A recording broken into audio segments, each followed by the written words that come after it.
بسم الله الرحمن الرحيم نحمده ونصلي على رسوله الكريم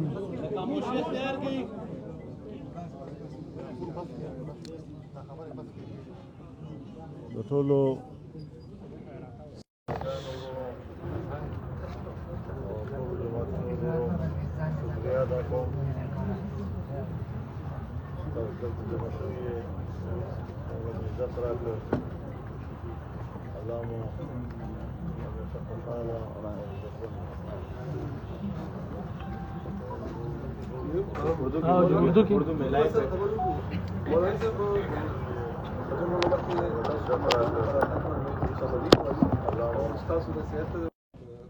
صحت کاملې لپاره دعا کوو. تاسو بیمار یو موږ سره ټایم وکړ. مشکور یو تاسو.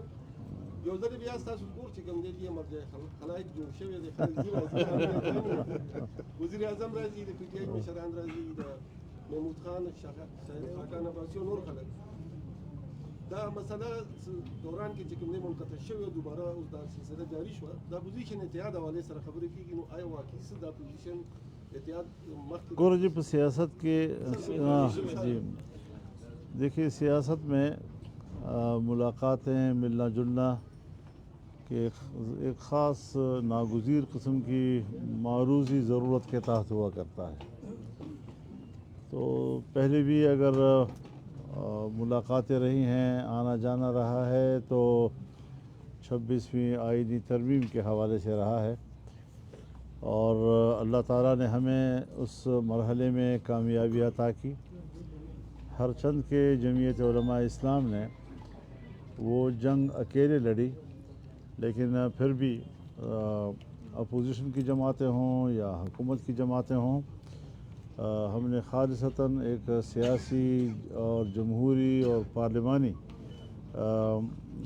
طریقہ کار کے ساتھ اس مرحلے کو عبور کیا اور کامیابی کے ساتھ عبور کیا. اس دوران میں اگر دینی مدارس کے رجسٹریشن کا قانون آیا تو وہ بھی الحمدللہ مذاکرات کے ذریعے سے ہی پاس ہوا. لیکن اس میں اب ایک کمی رہ گئی ہے کہ اگرچہ وہ وفاق کی سطح پر تو قانون بن گیا ہے، لیکن اس کا صوبوں میں بھی منظور ہونا ضروری ہے. صوبائی اسمبلیاں بھی اس کو منظور کریں گی. اس کے لیے تاخیری حربے استعمال ہو رہے ہیں. ان کو چاہیے تھا کہ فوری طور پر صوبوں میں اس کے اسی ایکٹ کو صوبوں میں بھی منظور کیا جاتا اور ایکٹ بنایا جاتا، لیکن اب تک اس میں تاخیر کی جا رہی ہے جو غلط طور پر کی جا رہی ہے. ہم یہ سوچتے ہیں کہ ہر مسئلہ تلخی کے ساتھ حل نہ ہو، بلکہ خوش اسلوبی کے ساتھ حل ہو، گفتگو اور مذاکرات کے ذریعے سے حل ہو، اور کسی ناخوشگوار ماحول کی طرف مسئلے کو نہ لے جایا جائے. اس طریقے سے آج چونکہ 8 فروری ہے، اور اس لحاظ سے یقیناً یہ ایک سیاہ ترین دن ہے کہ جس دن پچھلے سال ایک بدترین قسم کی دھاندلی کی گئی، اور یہ دھاندلی پورے ملک میں ہوئی ہے، 4 صوبوں میں ہوئی ہے. اور یہاں اس صوبے میں بھی دھاندلی کی بنیاد پر حکومت قائم ہوئی ہے، دھاندلی کی بنیاد پر اکثریت بنائی گئی ہے. وفاق میں بھی یہی صورتحال بنی ہے. تو جمعیت علماء اسلام کی پوزیشن تمام پارٹیوں سے ذرا مختلف ہے. ہم قومی اسمبلی میں بھی اپوزیشن میں بیٹھے ہوئے ہیں، ہم صوبوں کے اندر بھی اپوزیشن میں بیٹھے ہوئے ہیں، اور اپنا موقف اپنی پارٹی کے پلیٹ فارم سے دے رہے ہیں. اور اس بات پر ہم واضح ہیں کہ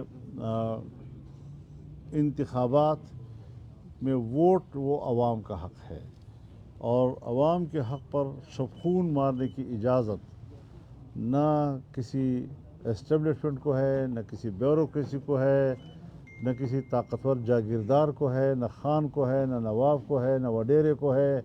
یہ غریب اور عام آدمی کا حق ہے، اور ہم اس حق کے تحفظ کی جنگ لڑ رہے ہیں. جی پی ٹی آئی اور حکومت کے مابین مذاکرات کی ناکامی کے بعد دونوں فریق ایک دوسرے پر غیر سنجیدگی کا الزام عائد کر رہے ہیں.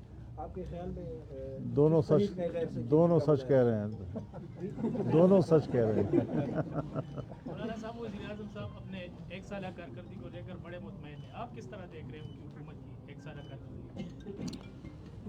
میرے خیال میں ابھی ہمارے لیے اطمینان کی کوئی چیز نہیں ہے جب تک عام آدمی کوئی تبدیلی محسوس نہ کرے، کوئی خوشحالی محسوس نہ کرے، کوئی ملک کو رو بترقی محسوس نہ کرے۔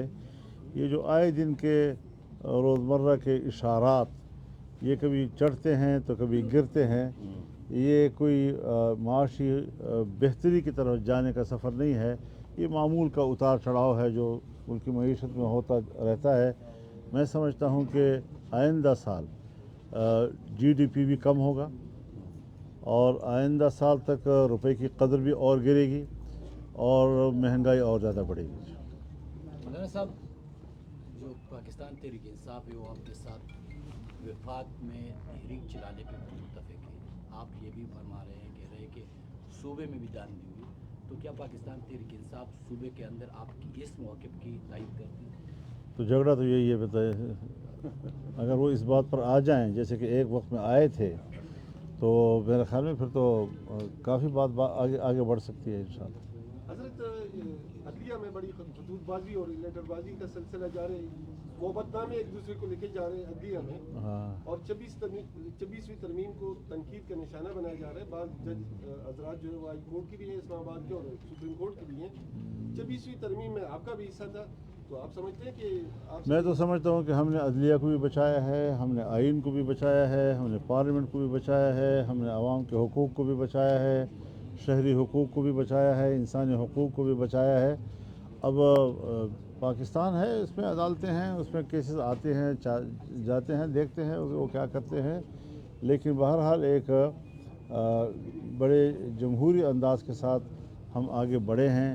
باقی جو عدالت فیصلہ کرے گی دیکھا جائے گا، پھر اس کے بعد تبصرہ کیا جائے گا۔ حکومت کے خلاف جو اتحاد پی ٹی آئی نے اعلان کیا ہے کہ حکومت کے خلاف سیاسی اتحاد بنا رہے ہیں، اگر اتحاد بنتا ہے تو کیا جو یو اس کا حصہ ہوگی؟ میرے خیال میں ابھی دلی دور ہے، ایسی کوئی بات فی الحال نہیں ہے۔ یہ بات چیت چلتی رہی ہے، رابطے ہیں، گفتگو چلتی رہتی ہے، لیکن ابھی کوئی ایسی صورتحال نہیں ہے، کیونکہ جمعیت علماء اسلام کے جو براہ راست تحفظات ہیں ابھی اس حوالے سے کوئی بات نہ ہوئی ہے، نہ پیش رفت ہوئی ہے۔ البتہ روزمرہ کے معاملات پر ہم بیٹھتے بھی ہیں اور بات بھی کرتے ہیں، اتفاق رائے آتا ہے تو اتفاق رائے بھی کرتے ہیں۔ پاک افغان تعلقات آج کل بڑی کشیدہ ہیں اور بڑی باتیں ہو رہی ہیں اس حوالے سے، ہماری طرف سے بھی معاملات بڑے خراب ہیں، ادھر سے بھی الزام یہ ہے کہ ہماری حکومت لگا رہی ہے کہ وہاں سے بھی مداخلت ہو رہی ہے۔ آپ کیا سمجھتے ہیں کہ یہ مسئلہ کب اور کیسے حل ہوگا؟ اور اب تو ٹرمپ نے بھی دھمکی دی ہے کہ وہ ہمارے اختیار واپس کیے۔ دیکھیے، ٹرمپ کی اگر کوئی بات ہے وہ تو اوٹ پٹانگ مار رہا ہے، کہتے ہیں غزہ پر بھی ہم قبضہ کریں گے اور غزہ کو مصر میں آباد کیا جائے، اردو میں آباد کیا جائے، فلاں جگہ آباد کیا جائے۔ یہ شخص سرے سے جانتا ہی نہیں ہے کہ بین الاقوامی معاملات ہیں کیا۔ جو بھی ملک کو چلائے گا امریکہ کو تو وہ CIA ہی چلائے گا، ان کے ادارے ہی چلائیں گے، اور امریکہ کو یہ پورا ادراک ہے کہ افغانستان میں جو حکومت ہے وہ اگرچہ دوحہ مذاکرات کے ایک لمبے چوڑے عرصے کے بعد تبدیلی کا سبب بنا ہے، لیکن مذاکرات دنیا میں ہوتے رہتے ہیں، معاملات چلتے رہتے ہیں، لیکن یہ بات واضح ہے کہ وہ طاقت ناکام ہوئی ہے اور ان کو مجبوراً پھر طاقت کی ناکامی کے بعد مذاکرات کی طرف جانا پڑا ہے۔ بالکل اسی طریقے سے غزہ پر جو 15 مہینے جنگ رہی ہے، بمباری ہوئی ہے، اس میں بھی اسرائیل جنگ ہار چکا ہے، اور اگر اس کی پشت پر امریکہ ہے تو جس طرح افغانستان میں شکست کھا چکا ہے تو وہاں فلسطین میں بھی شکست کھا چکا ہے۔ اگر اس کی پشت پر ناٹو ہے تو جس طرح افغانستان میں وہ شکست کھا چکے ہیں، فلسطین میں بھی وہ شکست کھا چکے ہیں، اور رفتہ رفتہ عالمی قوتوں کا جو جنگی جنون ہے وہ زمیں بوس ہو رہا ہے اور ان کی طاقت کا نشہ بھی اتر رہا ہے، اور ہم بھی یہ سمجھتے ہیں کہ معاملات جو ہیں وہ مذاکرات کے ذریعے حل کیے جائیں۔ فلسطین کی سرزمین فلسطینیوں کی ہے، اور یہ تو